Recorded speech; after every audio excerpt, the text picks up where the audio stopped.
আপনি আমার বউকে শাস্তি দেবেন বাবা? অবশ্যই দেব। আজকে বৌমা যা করেছে তার শাস্তিকে অবশ্যই পেতে হবে।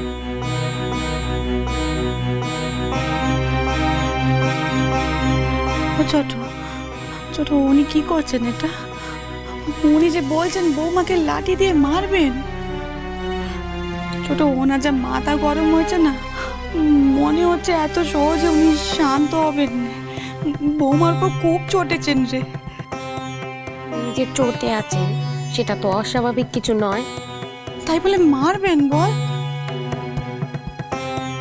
কবরেজ মশাই আসার পর থেকে নতুন বই যা সুনাম করছিলে, আমি তো তাতে ভাবলেন যে ঝামেলা থিত হয়ে গেলে নতুন বইয়ের কপালে বোধহয় আর কোনো শাস্তি জুটবে নেই।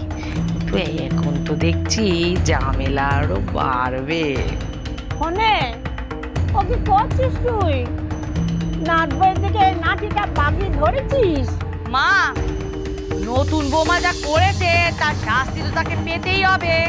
হ্যাঁ, আর কবরেজ মশাই এলে না দু চারটে ভালো ভালো কথা বললেন, তাতে তো চলবে না। ওই মেয়ের জন্যে দিদির যা ক্ষতি হয়েছে তার কি হবে শুনি? ও ছোট ছোট তুই ওনাকে বারণ কর না। তাই বৌমাকে শাস্তি দিতে হলে উনি শাস্তি দিন, কিন্তু যেন না মারেন। একটু বারণ কর না রে।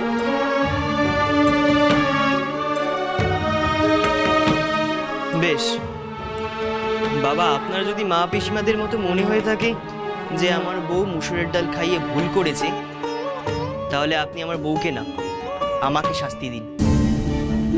কেন রে মানকে, তুই কেন শাস্তি নিবি? তোর বউ দোষ করেছে, তোর বউই শাস্তি পাবে। তুই সর এখান থেকে। না, আমি ভুল করলে তো তোমরা আমার বউকে কথা শোনাও। এসেলে আমার ভুলের জন্যই বউকে অতগুলো কথা শুনতে হলো, আর বউ সবটা চুপ করে শুনেও নিল। তাই বাবার যদি সত্যি মনে হয়ে থাকে যে আমার বউ ভুল করেছে, তাহলে বাবা আমাকে শাস্তি দিক।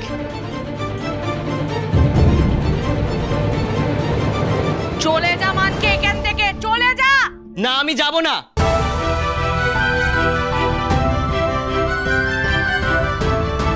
আপনি বউকে না মেরে আমাকে মারুন বাবা।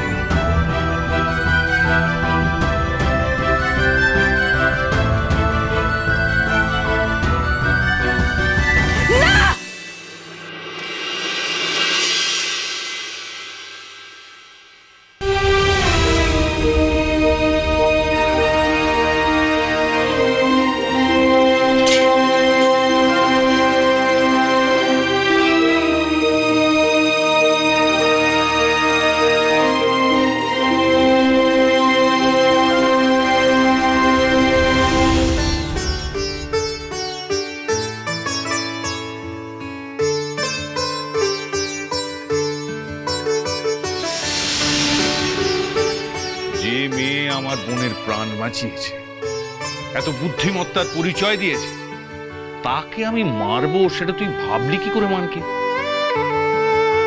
তবে হ্যাঁ, তোমাদের সবাইকে আমার একটা কথা বলার আছে। কি কথা? দেখো, তোমরা আচার উপোস যা ইচ্ছে তাই করো। আমি আগেও তোমাদের কিচ্ছু বলিনি, ভবিষ্যতেও বলি। দেখো, যার ধর্ম তার কাছে আমার কোনো অসুবিধা নেই, কিন্তু এই আচার আর উপোস করতে গিয়ে তোমরা যদি অসুখ বাঁধো, সেটা কিন্তু আমি মেনে নেব না। আর আমি যে তোকে বলেছিলাম বিধু, যে গুরুদেব প্রায়শ্চিত্ত করতে বারণ করেছেন, তা তুই আমার সেই কথা শুনলি না। গুরুদেব একবার যখন কয়েছেন আমারে প্রায়শ্চিত্তির করার কথা, তখন সেইটা আমি করতে বাধ্য দাদা। আরে তোদের ভয় দেখানোর জন্যে গুরুদেব ওটা বলেছে। গুরুদেব তেকালদর্শী মানুষ দাদা, ওনার কথার অমান্য করলে আমার যে নরকেও ঠাঁই হবে না। আমার আর সুদার জন্য উনি ওনার মৌনি ভেঙেছিলেন। এত বড় পাপের বোঝা আমি আমার এই জীবনে বইতে পারবো না দাদা। আচ্ছা, তাই বলে নিজের শরীরের কথা তুই চিন্তা করবি না? হ্যাঁ, অসুস্থ হয়ে পড়বি। ধম্ম আমার সবার আগে দাদা। ধম্ম রক্ষা করতে আমি সব করতে পারি। ধর্ম মানুষকে ধারণ করে, ধরে রাখে, সাহস যোগায়, শক্তি যোগায়। কিন্তু সেই ধর্ম নিয়ে তুই যদি জেদ করিস, তাহলে কিন্তু কষ্ট তোকে পেতেই হবে। দেখ, আমাদের এই শরীরের থেকে বড় মন্দির আর হয় না, খিদের থেকে বড় ধর্ম হয় না। যেটা এই এক রত্তি একটা মেয়ে বুঝেছে, সেটা তোরা বুঝতে পারলি না।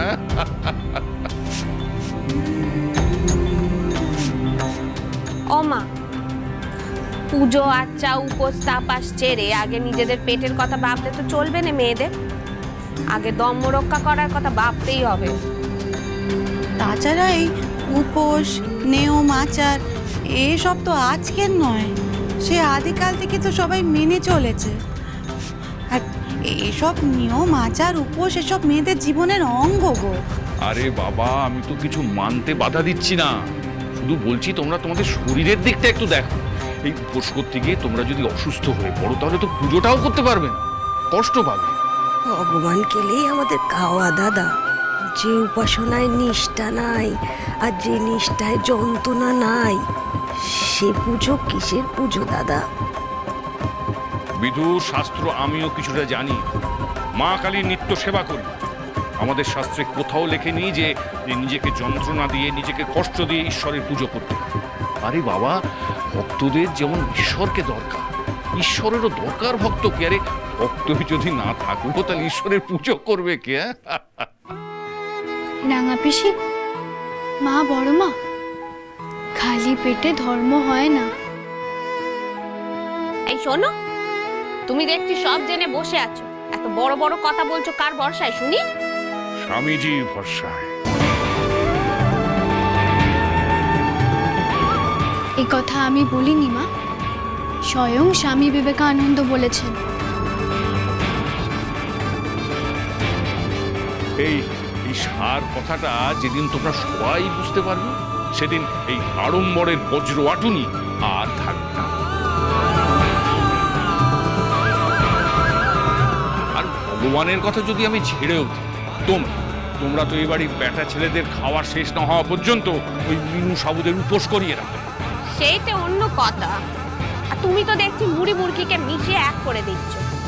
আমরা একসাথে খাই না, কারণ এই বাড়ি এই সমাজের রীতি হলো মেয়ে আর ছেলে একসাথে এক পৈটেতে বসে খেতে পারে না। তাই সময় পাল্টাচ্ছে ছোট গিন্নি, আজ না হয় কাল এই মুখুজ্জে পরিবারের জং ধরা রীতি নীতি সব পাল্টাবে। সেই দিন আমি এর বিহিত করব।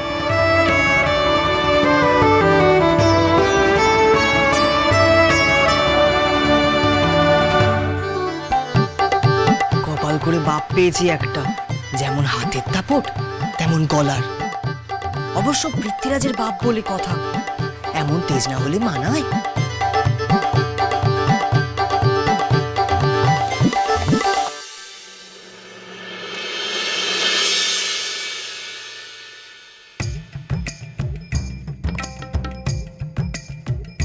বৌমা,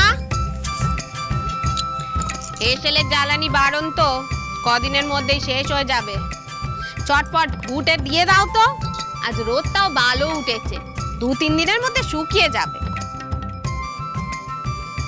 ও মা, আ করে কি দেখছো?